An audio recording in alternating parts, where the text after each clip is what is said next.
Welcome back to Empowered and Out, the podcast for LGBTQ plus professionals who are ready to own their worth and create careers where they can show up fully themselves. I'm your host, Jonathan, and today I am joined by Marcia, a certified Global Career Development Facilitator, coach, writer, and workshop leader who helps individuals design their best professional lives. With expertise rooted in DEI principles, a background in teaching and writing, and even certification in supporting people with a recovery mindset, Marcia brings a truly holistic approach to career development. Her journey has been shaped by resilience, from navigating collective trauma during Hurricane Katrina to redefining what it means to thrive in the workplace. This conversation is more about than resumes and job titles. It's simply about joy, wellness, creativity, and embracing every part of who we are in our careers. So let's get into it.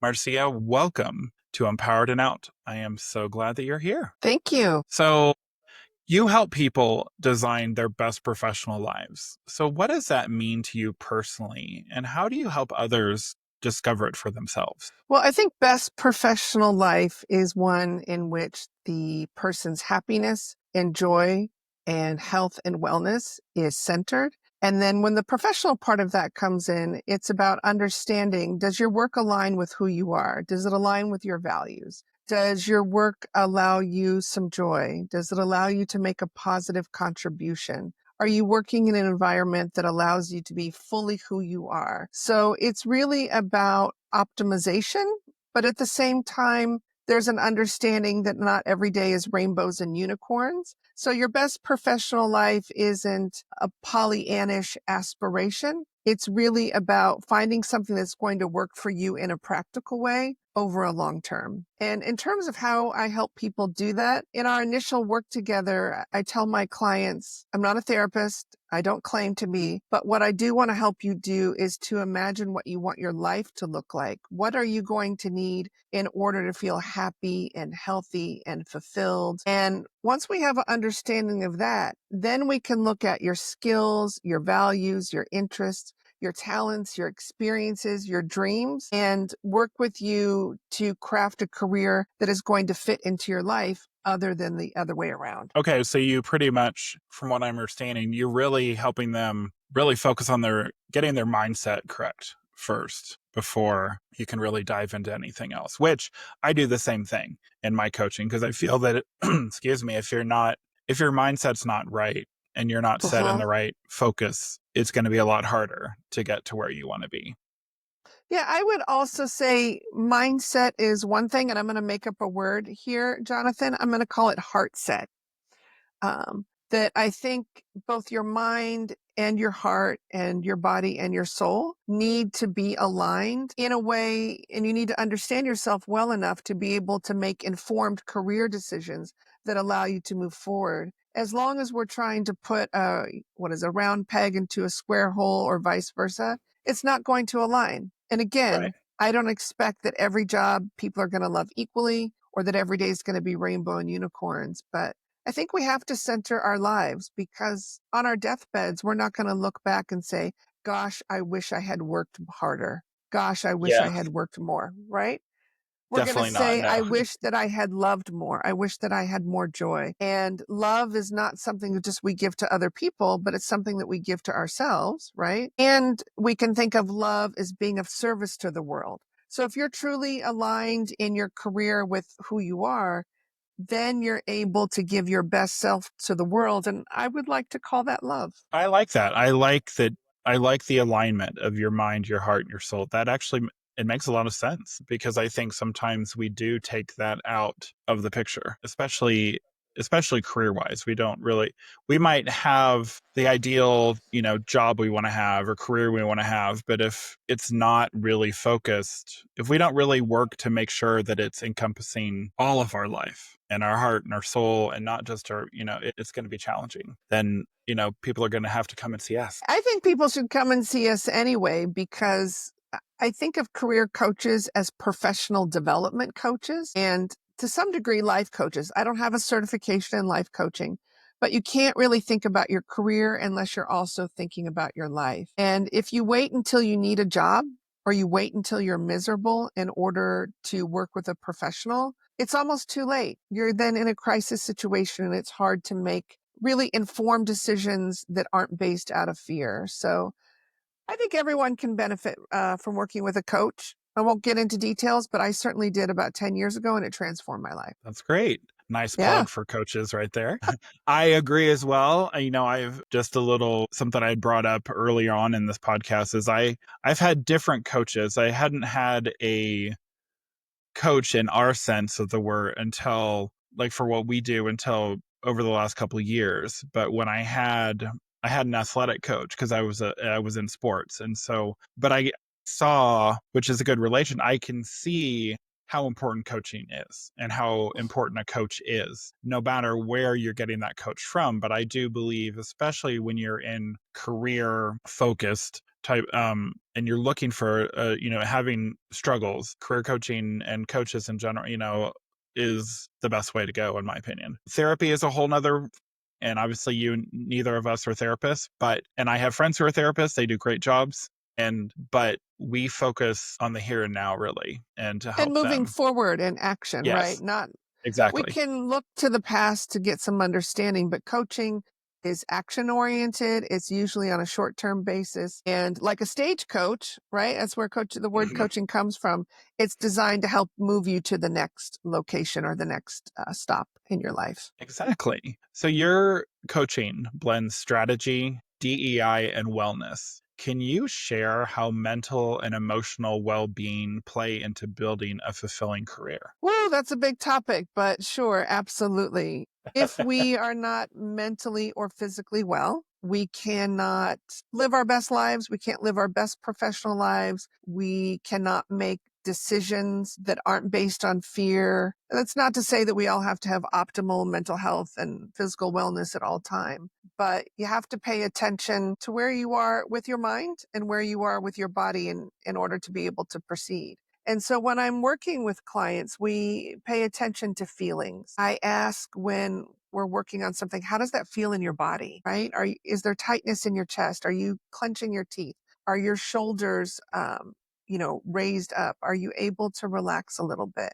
And I help people to understand that making good career decisions is also making good mental health decisions. When I got that certificate from Recovery Innovations International to help people on their mental health and wellness journeys, it was really with the understanding that I think all of us to some degree are in a recovery mindset, even if we've never had mental health issues. Although really, Jonathan, after COVID, doesn't everyone have some level of mental health issues?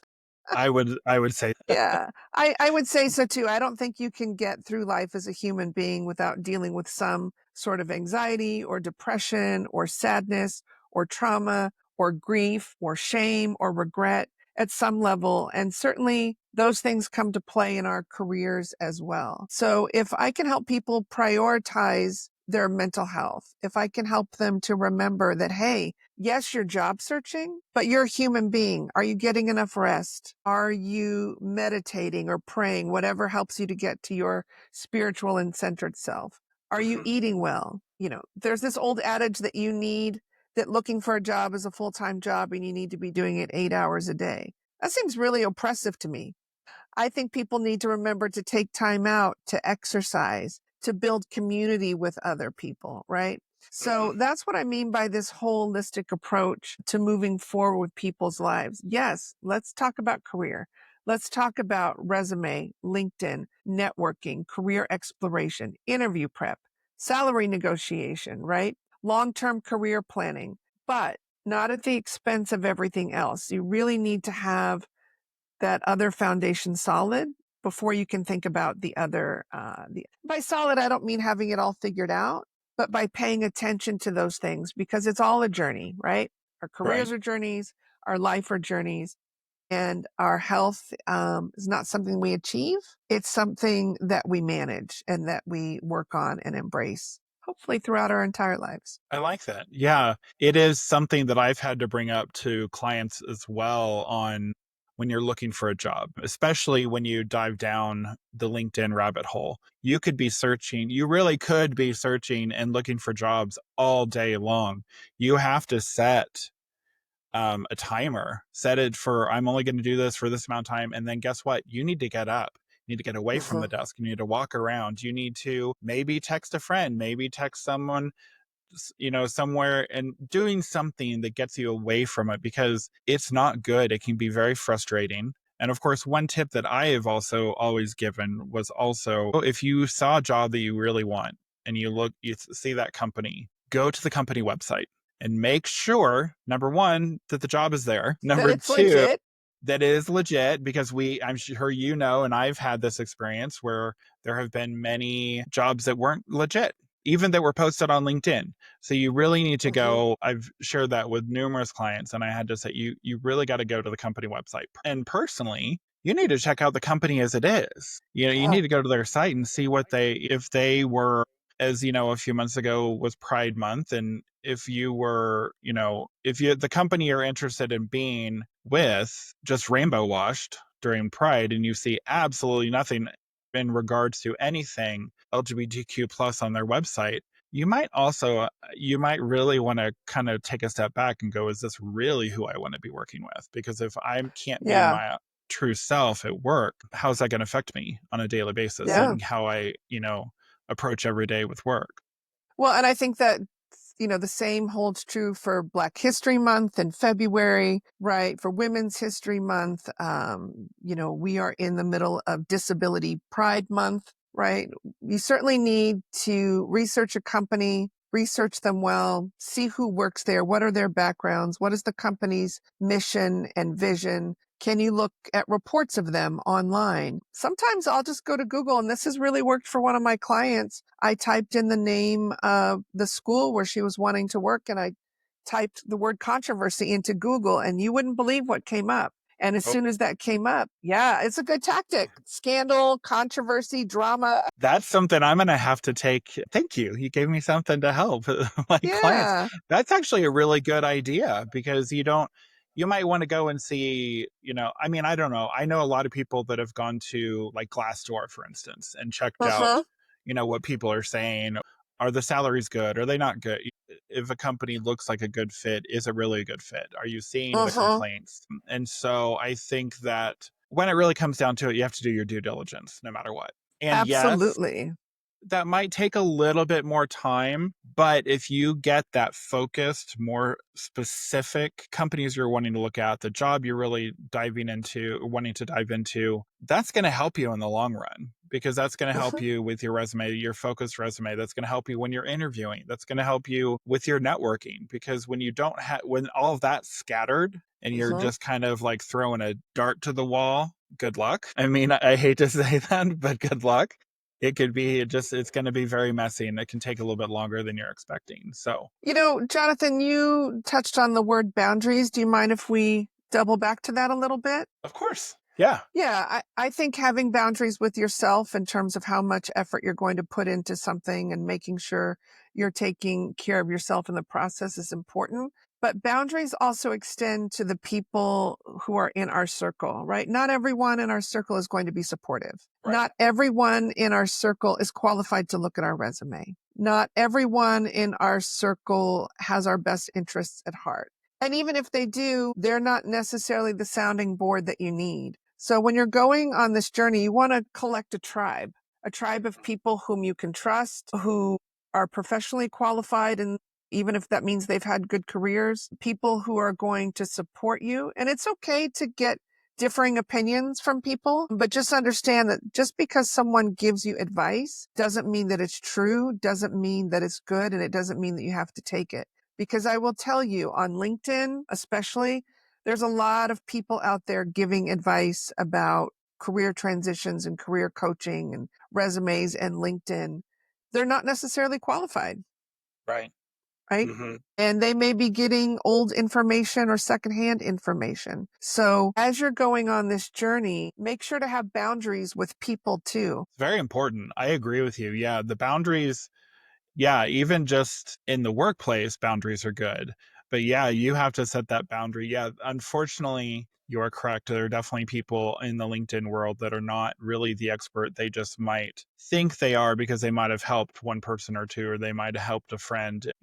I for me personally, if I'm questioning something, even to tell a client of mine, I will do my due diligence. I will research it. I will make sure that what I'm going to share with them is correct, especially as we know in the way the job world has been recently. Things have changed on even how a resume is supposed to look, what you're supposed to share. And so I've had to share that with clients. Hey, by the way, this is what it had before. Guess what? You need to change this. And if you don't, you may not have the best opportunity to get where you want to get to. And it's unfortunate, but it is how, as I told someone the other day when I was helping them with their resume, it's the way the game has to be played right now. And you Uh-huh. just, if you don't play, you're going to lose, unfortunately. Yeah, and you got to play the right way, right? You can't go to Vegas and Yep. bet all your money. At some point, you got to stop to win. So true. So August 29th this year is the 20th anniversary of Katrina, which it's hard to believe it's been 20 years. Of course, I would say as we get older, there's definitely things that seem like, wow, that was that long ago. But so you've shared, and I shared a little bit, that you shared that Hurricane Katrina was a collective trauma that impacted your career path. How did that experience change the way that you approach life and work today? Just to give you a little bit of background, right? I am based in New Orleans. And in 2005, I'd only been in New Orleans about 6 years. And Hurricane Katrina came and it literally blew people out of my life, right? I had damage to my home. There were financial repercussions. And at this point, I was already freelancing. And so all of my clients spread all over the country. I lost a lot of money because I still had to pay my mortgage. And so when I went back to New Orleans after being evacuated for about 6 months, I literally had to sink or swim in terms of my career. I didn't have a job to go back to. I had limited funds, but I knew I wanted to stay in New Orleans and I was going to do whatever I could to make that happen. And so I was doing some educational consulting. I was doing stand-up comedy. I was doing photography. I was working in publicity and promotions for a local newspaper and website. I did some event fundraising just with people that I knew. I was helping an author promote his book and booking interview gigs for him. Did I already mention I was working at a radio station? That was traffic. I was teaching Spanish 2 days a week at a charter school. I also started teaching Spanish to construction bosses in my friend's dining room in my French Quarter condo complex. There were probably 5 other things. Oh, I was doing curriculum development and editing curriculum. I was developing educational programs for nonprofits. And I did this, I want to say, for 7 or 8 years, really solidly, freelancing in all of these different ways. It was thrilling. It was exciting. And I'm so glad that I had the opportunity to do that because I got to do a lot of interesting and different things. I developed skills in a wide variety of areas. What I also learned, Jonathan, is that I was able to convince anybody that I could do the job that they were hiring for. And I didn't have the luxury of imposter syndrome. I didn't have the luxury of, should I try this? I was like, you know what? My mortgage is due and I need another job in order to pay the bills. And so what I got really, really, really good at was telling my professional story and being able to let people know that I had a core set of skills that were transferable to a wide variety of areas. Those were teaching, communication, creativity, performance. Even your reporting traffic, it's still a performance, right? You know, I was able to take initiative. I was able to create programs. I had the writing side of communication in addition to the speaking. You know, communication and creativity came into play into photography, as did storytelling. And so I knew that I had these core set of skills and I had enough awareness that when I was looking at a potential employer or potential opportunity, I was able to analyze what their needs were. I was able to identify the skill sets that they were looking for. I was able to tap into their story. What were they trying to achieve for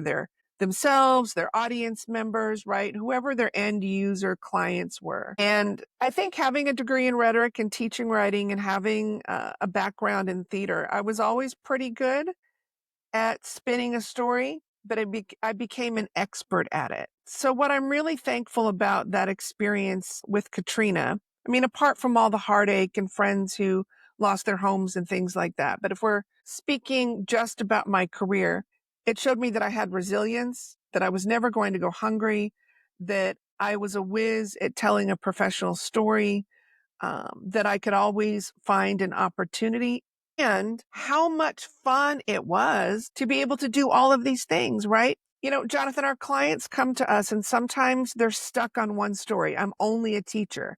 I've only done sales. I've been out of the workforce for so long, or just the opposite. I've had 5 different jobs and they were all in different areas. And so no one's going to hire me because it looks like I'm a job changer. And so what I'm really able to help people do is to find their through line, find their story, articulate who they are, what their skills are, and then to be able to analyze an employer's needs, analyze a job description, see what transferable skills are going to apply, and then craft a story that's going to impress. And I love doing it. Marcia, you make a really good point is even if someone has multiple different different jobs doing and like those transferable skills, that's huge because a lot of people don't think that they can be able to qualify for another job that may be completely different from what they're doing. But yeah, that's why they need a coach. They need us to be able to sit there and show them, oh, but you actually did this and this and this, and this actually works for this, XYZ job over here. And of course, as I'm sure you hear, like, oh, really? That'll work? And so, yes, it will. So, yeah, that's very important. And I have to say, you truly became a jack of all trades. My goodness. And I will say, one of the things I did, even in starting in my own career journey back many years ago, is I actually did a lot of contract jobs, partially because I wasn't exactly sure what I wanted to do. At 51, I now know what I want to do. Well, at 50, I knew what I was doing. I always knew I wanted to help people, but I didn't know how that was going to, put into play. 5 years ago during our wonderful pandemic, coaching is what, spoke to me. Coaching and actually doing a podcast. That's when I launched my first podcast. And so there's nothing wrong with being a jack of all trades. And that goes with anyone, even in the workforce, because it gives you the ability to showcase your skills that they may not think that, oh, well, you did only this type of job. I wouldn't think that you'd be able to do this other, these skills over here. Oh, but you're wrong. Actually, I did that Yeah. type, I dove into that, and I actually did that at this one job that I never thought I was going to do, but they asked me to do this. Or like I did, I learned a lot in different types of even applications that you do in a typical everyday work environment. And some of those I never thought I was going to ever use. And what's funny is I think I used the majority of them my entire working career. So you never know what's going Well, to come about.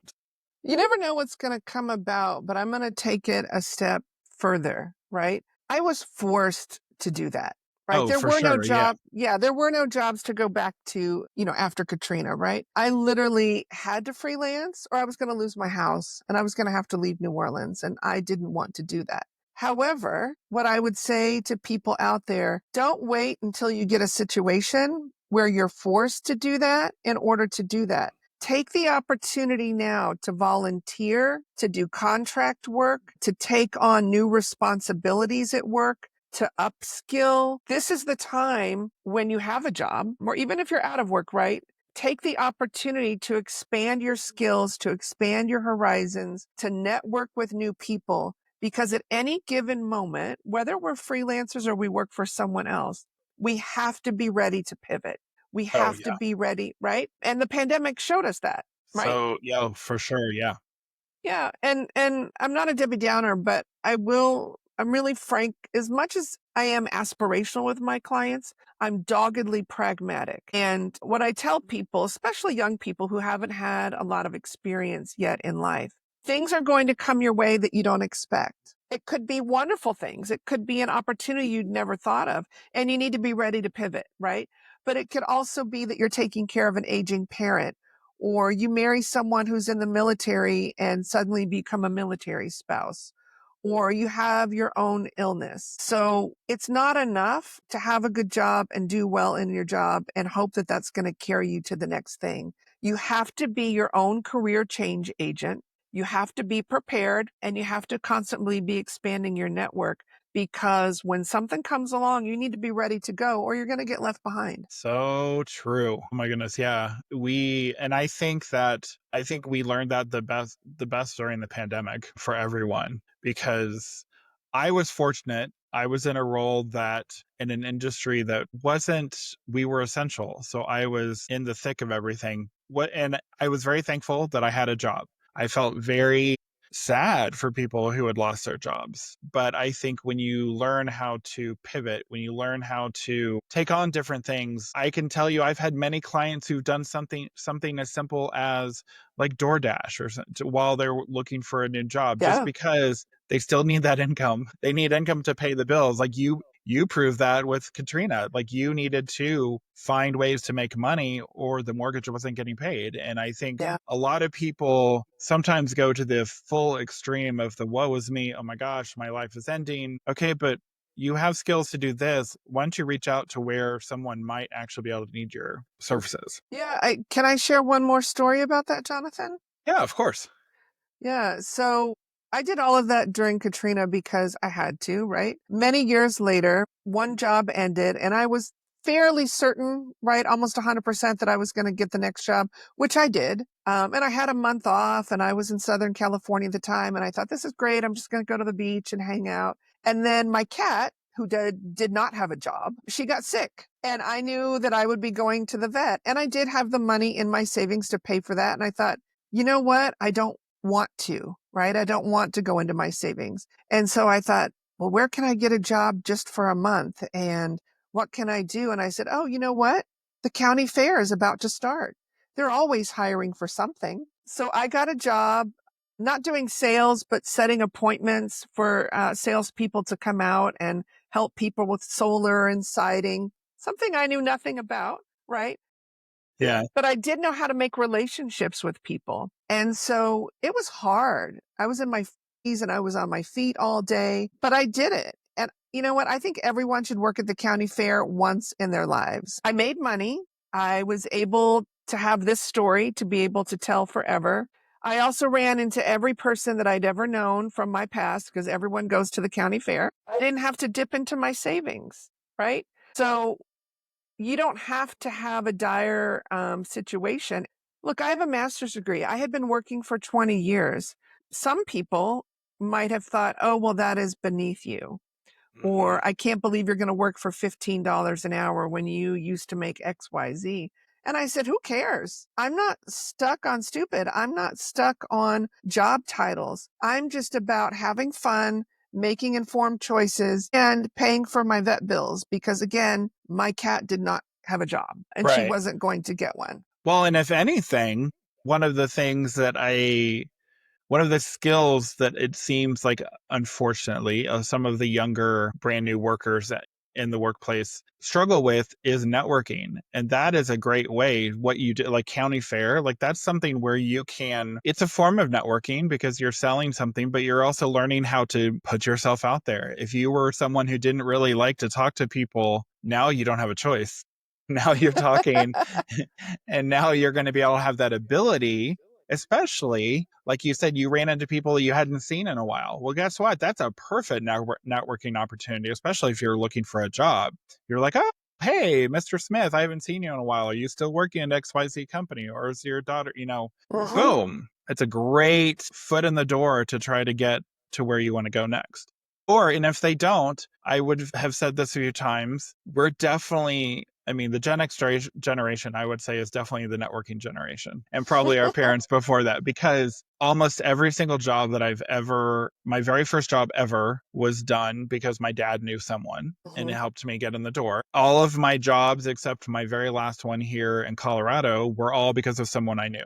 And that's how I got into the door. Now, of course, like we all know, and we tell this with our clients, you got to sell yourself. You might know someone who works for a certain company, but if you don't know how to sell yourself, be it your resume, your interviewing skills, it's not going to help you anyway. But the networking is a huge thing. And I like that pivoted to see what can I do, even though you had that month off. And even though you even had the money to say, hey, I don't, a lot, because it's a good example of a lot of people that have been in a lot of dire straits over the last year or so that have dipped into their savings, who dipped into their retirement, Uh-huh. whatever, because they were like, oh my gosh, I don't have anything else I can do. When in truth, you really could have had you made a little bit more effort. Yeah. And sometimes we just don't want to. Yeah. I will. Can I say a few words about networking? Of course. Great. So people often think of networking as a cheesy conversation or handing out a business card or asking for a favor. And I think of networking as just building my professional tribe and meeting people that I want to have conversations with. And certainly LinkedIn is a form of networking. Informational interviews are a form of networking. But there are other forms of networking that we may overlook.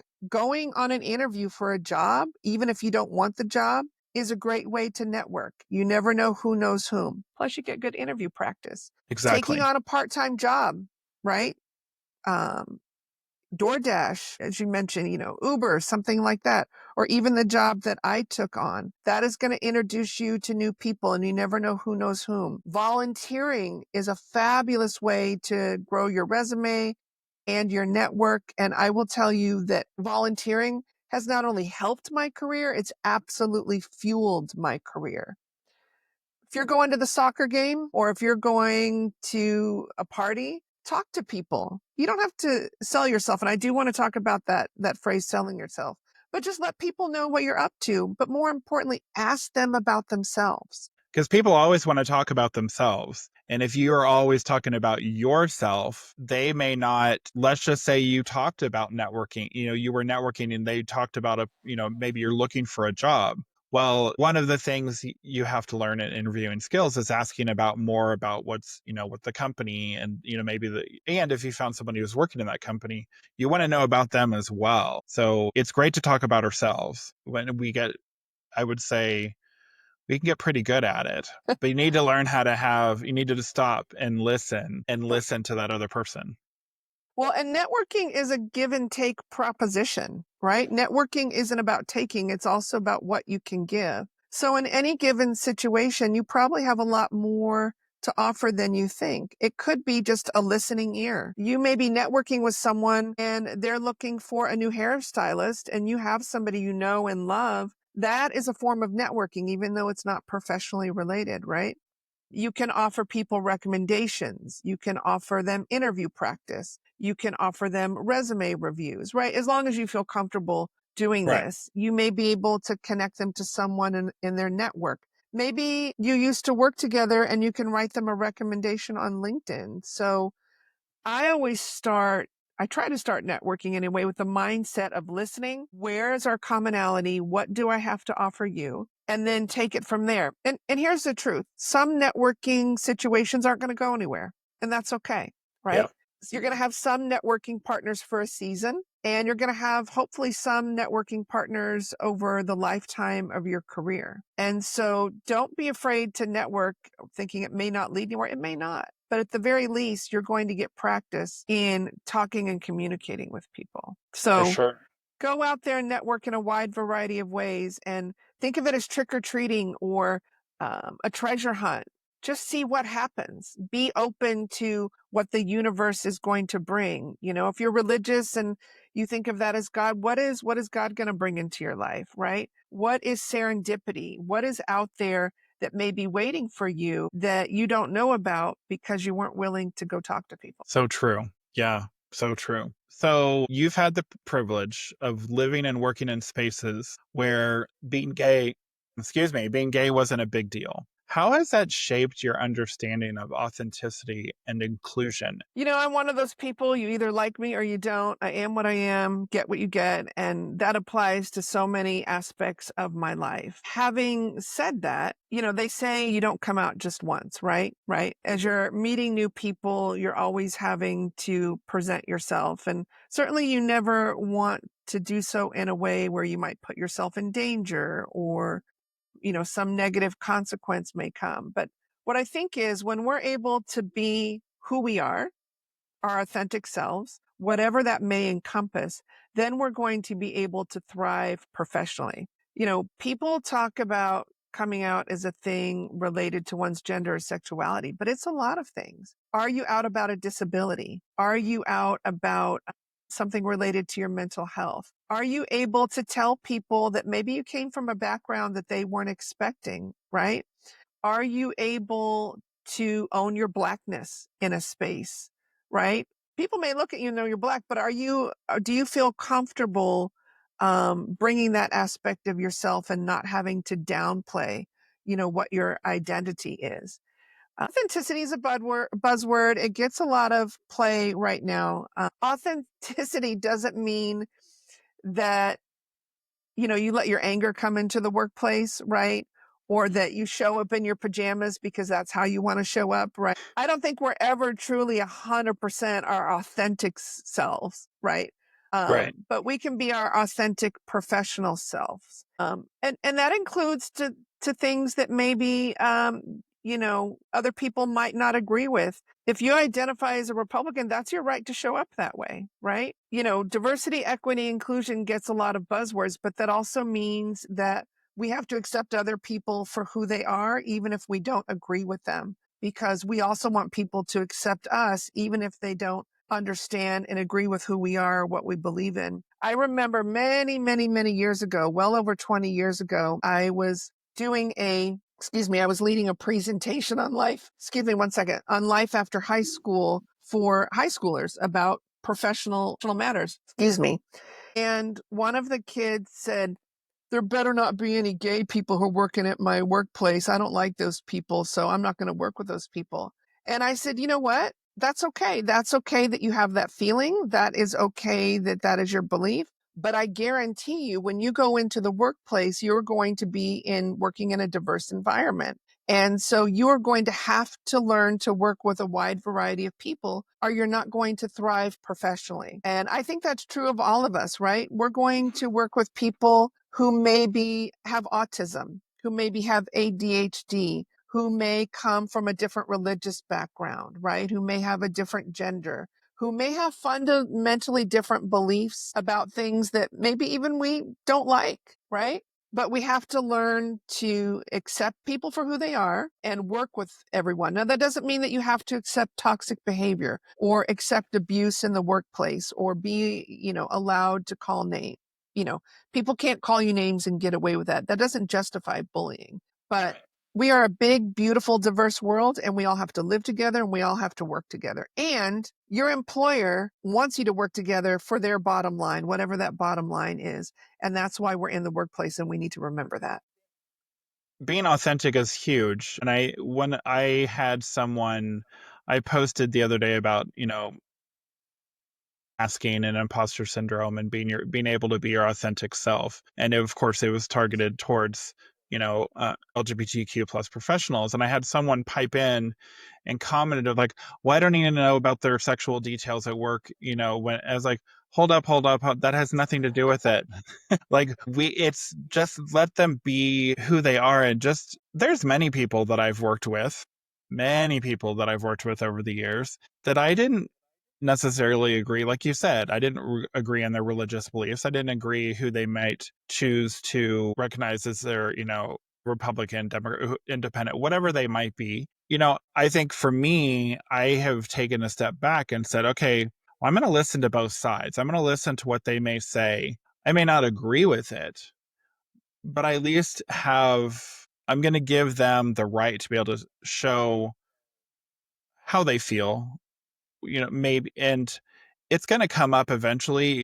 But I like that people get to be, especially in the LGBTQ plus community, it is hard to be truly your full authentic self for the most part. I think some work environments may act like, well, yeah, you can be this, but when it really comes down, first off, do you really have to be your truly full authentic self? Like you said, like we don't necessarily have to be, I think more LGBTQ plus people seem to come out maybe a little bit more during a Pride Month, and that's fine. But I will admit it took me a while to really be saying, my boyfriend, he and I, before I would say, oh, my partner, or them, or I would never say he or his, and I think that it also comes with the comfortability in our skin. if we're not comfortable with ourselves, if we can't be accepting of ourselves, of who we are, and that goes along with disability, not even just LGBTQ, but that comes with you need to be accepting of, okay, well, I have this disability. How is this going to affect me? How do I need to move forward with this? Being Black, being whatever it might be, if you're not comfortable in your own skin, you're always going to have a challenge. No matter what. And once you become that comfortable with yourself, then you might even be able to joke about things as long as it's not, inappropriate. You know what I loved about being a comedian? I said it's the only job where you get to say inappropriate things and get rewarded for it. Very true. It's kind of not fair. But speaking of a comedian, though, I did, and I don't remember who she was, but she actually made the comment. My sister sent this to me that said, of all the generations going on right now, the one that, Gen Xers might be one of the last generations that actually focused on critical thinking, that we really did look to see both sides. And I feel that there are times that we need to be looking at both sides. We may not agree with, and there's a lot of things that I don't agree with politically with some other people, but when it comes down to it, I'll listen, but I want to make sure that they know that I don't necessarily feel the same way, but thank you for your opinion. Thank you for, what you think. Again, I probably have also done my research to Well, go into a little bit detail on certain things, but I that's think when just it me. comes to, I'm sorry, I apologize. I think when it comes to the workplace, right, and our careers, just understanding that when you go into a workplace, you have a common goal, right? What is that? Is it to serve patients? Is it to serve clients? Is it to increase profits? Is it to advance an agenda? And we don't have the luxury of not working with people. Right? So you have to work with people. I do think when we can show up as our authentic selves, whether that's wearing a hijab or putting a picture of our partner on the table or saying, I am going to take off this day because that goes with my religion, or being able to talk about what you did on the weekend, whatever it may be, as long as it's appropriate. Not Right. everything Yeah. needs to be shared in the workplace. I think too, when we have that acceptance of other people and people accept us, then the workplace can thrive. Oh, yeah. That's why diversity, that's certainly not the only reason, but one of the reasons that policies around diversity, equity, inclusion can be so important in the workplace is because you want to attract top talent, right? You want to retain top talent, and you want to retain those people, again, regardless of any personal identity, right? Whatever that may be. And it seems like it's hard to get a job, which it is, but it's also, and I've been a recruiter, so I can speak to this. It's also hard to find really good talent and to retain really good talent. So diversity, equity, inclusion, some people add on the B for belonging, J for justice. I really think it's just about making sure that everyone feels welcome, that everyone has opportunity, that everyone can be who they are in the workplace, and doing so in a way that levels the playing field, right? Okay. And I think that's important, not only for us as individuals, but for economic prosperity, and doing so in a way, again, where people can find joy and purpose and be allowed to have work that aligns with who we are. Having joy in your work should not be a privilege. And it is in many cases, right? There are some people that Yeah. take a job just because they have to take a job and they need to put food on the table for their families. And there's absolutely no shame in that. I think every job has value, every human being has value, and that we should respect people for the work that they do. I know that got a little off topic. All good. Yeah. Yeah. Well, speaking of joy, so Yes. joy is a theme in your coaching. So, Yes. what are some professional ways? Or we'll say that again. Sorry. What are some ways professionals can rediscover joy in their careers, even during stressful or transitional times? Well, first, I want to define joy. Joy, again, is not rainbows and unicorns every day, right? Joy is not that you like everything about your job, right? Joy is this broader concept of, do I feel like I have a sense of purpose? Am I able to contribute the best part of my professional self to the collective good? And yes, are there days when I get that aha moment or that happy feeling, or that feeling of gratitude. Or I know when I work with a client and things click and they get the job that they want and they're able to move forward or they feel more confident, I'm like, yes, this is why I do this work, right? So that's sort of what I mean by joy. And so how can people find that joy? Well, first of all, even if you're in your current job, you can ask to see if there are other projects that you can take on. Oh, for This is sure. called Yeah. job crafting, right? This is called job crafting. You can start a new project. You can take on a new activity. You can get on a new committee at work. You can bring something new to the table, right?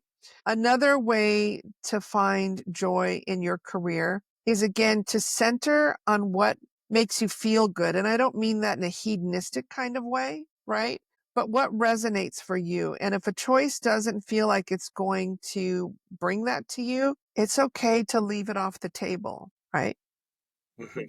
I think joy is also about having a robust networking life. If you are dependent just on your job to bring you that joy, I think you're missing a grand opportunity, right? I see you shaking your head. Yeah. No, no, no, no, no. No, no, Mm-mm. no. Yeah, no. No, cannot depend on an employer or another human being to make you happy. You have to cultivate that.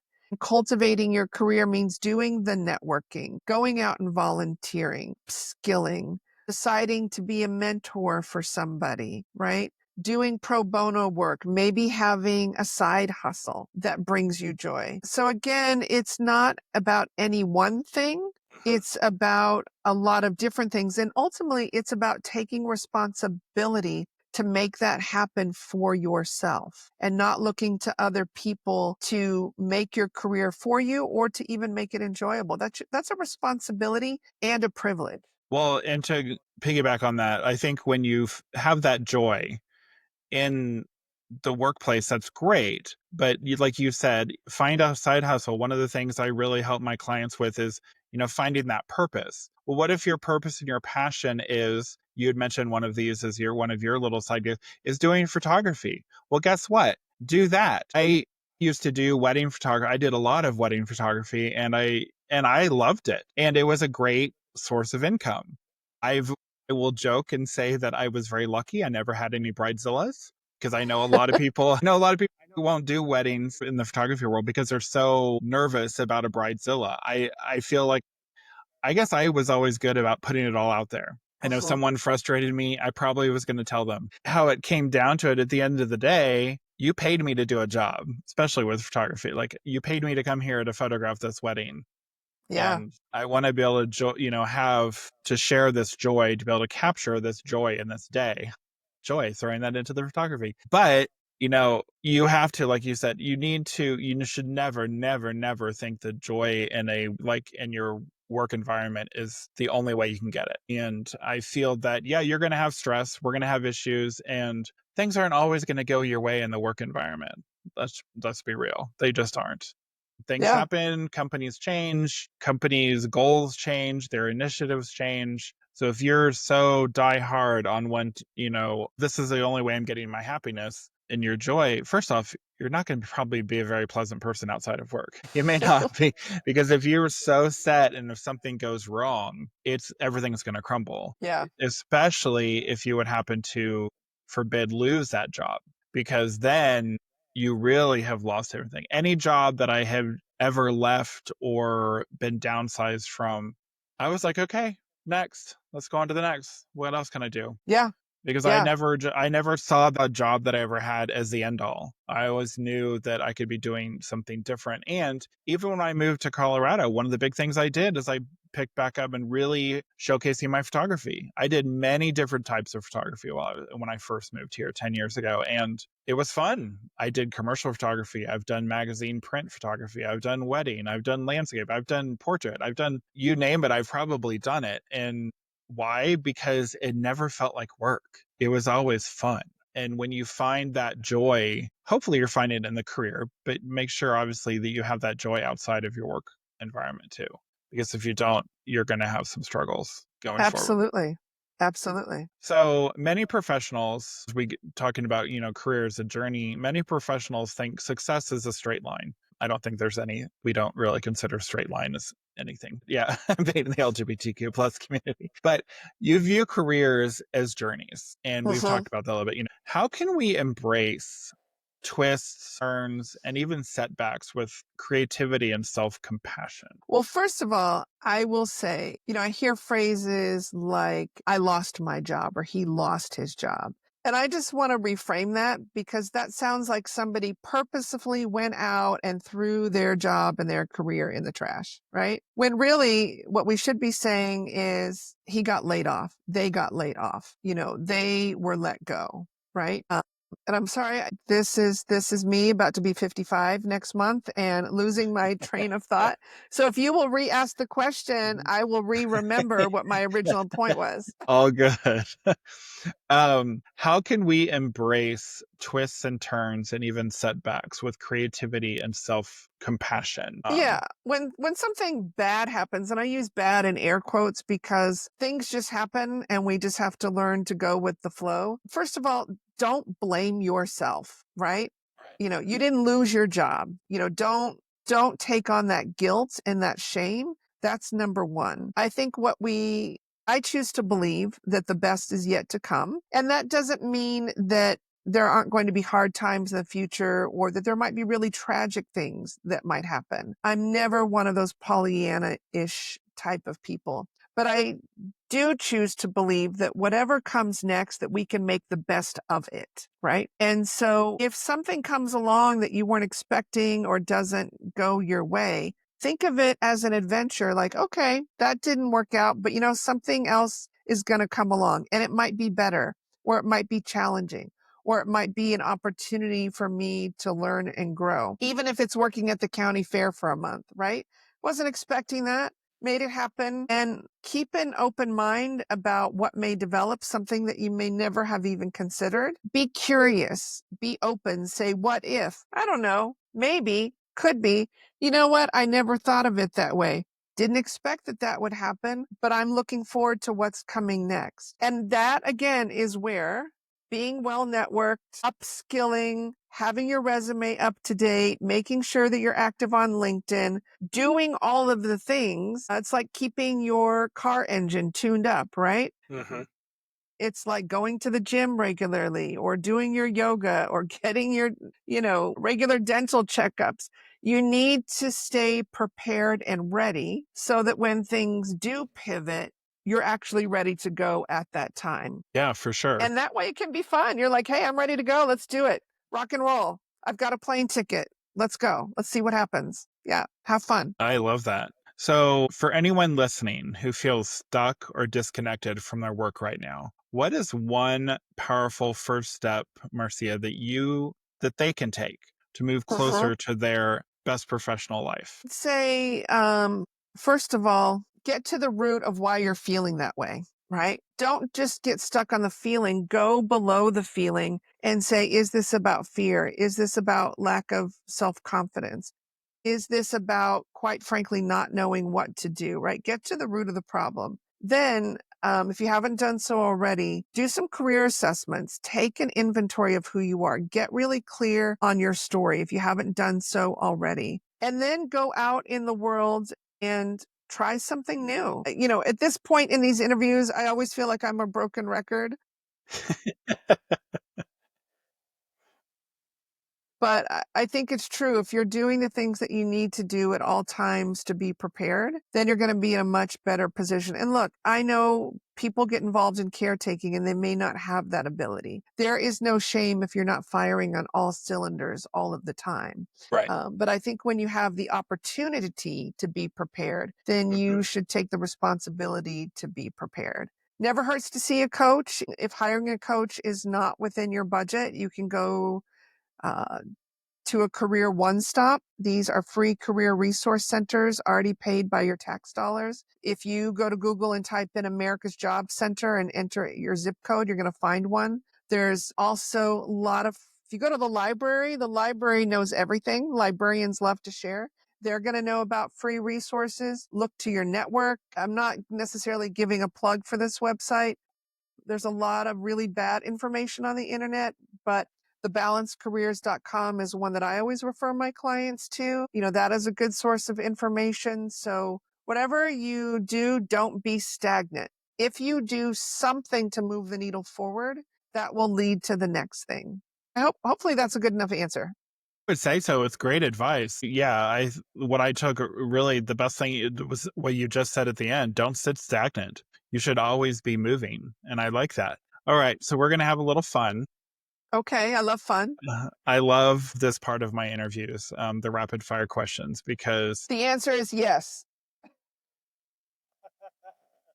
it's the one thing that none of my guests can actually prepare for. I will never share these with guests, no matter what, because it's just too much fun. All right. So if you could banish one Mm. awful workplace phrase forever, which one gets the boot? I'm so glad you brought this up, and not to throw you under the bus, but you did use a phrase that is kind of my pet peeve. And so hopefully this will be an educational moment for you as well. You don't have to agree with me, but you'll hear a different perspective. In career services, there's a lot of human capital language. We even use the word human resources, but oftentimes in career services, we tell people to sell themselves. And I'm going to suggest that we get rid of that language, because to me, it sounds like human trafficking language. We are not commodities to be bought and sold in the marketplace. We are not asking people to purchase us or to validate our worth as human beings. I think what we need to do is to coach ourselves, put out in the universe, and also coach our clients to say, you know what? All you have to do is talk to other people about what you bring to the table and how you can work collaboratively to contribute to collective success. And then it becomes not about you. You're saying, look, this is what I have to offer. What do you have to offer? If there's alignment, hopefully we can move forward together. And if there's not alignment, that doesn't mean there's anything wrong with me or that you didn't purchase me or that I wasn't valued. It just means it's not a good fit. And in that sense, there's never rejection. There's only redirection. I think about all the times that, yes, I've been fired, or that I was laid off, or I didn't get hired. And I'm thankful for all of it because it led me to where I am today. And I am living my best professional life. So, Jonathan, I'm going to encourage you to strike sell yourself from your vocabulary and start talking about contributing to collective success. I like that. I honestly do. I don't feel like I probably say sell yourself too much, just because I kind of agree with you. It is kind of if you really, really think about it, it's not really a good way to describe yourself. I like the way you can collaborate, way you can help, way you're going to be a benefit. I think that actually is, not to repeat myself, but it's more beneficial to say that in an interview than it would be to selling yourself. Yeah. You have to show why. You have to share your worth and why they should hire you, but you need to do it in the right way. And sometimes even selling yourself could come across it's awful, as very salesy, and that may not be what the type of person they want. Then you've just shot yourself in the foot, and you're Yeah. probably not I going to get the find job done. when I tell my clients, encourage them to get rid of that sell yourself mentality, there is such a sense of relief. And sometimes I can see that relief physical in their body or in their face. Some people have this idea like, I don't want to promote myself. I don't want to talk about myself. I don't want to be self-aggrandizing. I say, you know what? An interview is not a conversation about you. It has nothing to do with you. It really has to do with what you can bring to the table and is there an opportunity to collaborate. And once they realize that talking about their skills and their talents is really about talking about how they can be of service, then they can get on board with that. But yeah, we're getting rid of sell yourself. Human trafficking, no bueno. No bueno. Let's reframe that. No bueno. All right. So if your life were a movie about your career, would it be a drama, a comedy, or a chaotic mix of both? Maybe a tragic comedy. There might be really horrible thing. I'm trying to think of a particular movie that I could talk about, but bad things happen to good people every day, right? In my own life, I have had to deal with physical illnesses, with some mental health journeys, having survived Hurricane Katrina, now dealing with aging parents and energy around caretaking. But None of those things are going to stop me. They are just going to inform my journey. And I proceed not with reckless abandon, but with unbridled joy and optimism and a focus on having a little bit of fun in the process. So I don't know. I'm trying to think of a movie that encapsulates all of that, but it's one in which people are resilient, persevere, find joy, even in the face of really bad things that happen. Sounds good. All right. So, Marcia, what key piece of advice or actionable tip could you leave our listeners today? Though I feel like you've really given them some great advice today. But what key piece could you leave for our listeners? I would say introspection, and that could be doing assessments, that could be reviewing a resume, it could be asking other people to give you feedback, but you really have to know yourself, because what happens in careers is that in our career journeys is that people often are looking for a job that is somehow going to make sense for them. But if you really don't know yourself, you don't really know if that company or that job is going to be a good fit, right? It's about being your own career change agent, and you have to know yourself first. And even if you've done a lot of reflection, I had a fellow career counselor who went through a grave tragedy, losing her husband after only a few years, becoming a widow. And she went through a lot emotionally. And when she was looking to reinvigorate her career, she took all the assessments again, right? She did that introspection to get a new baseline for herself so that she was able to move forward. So never look outward to start this journey, look inward to start this journey.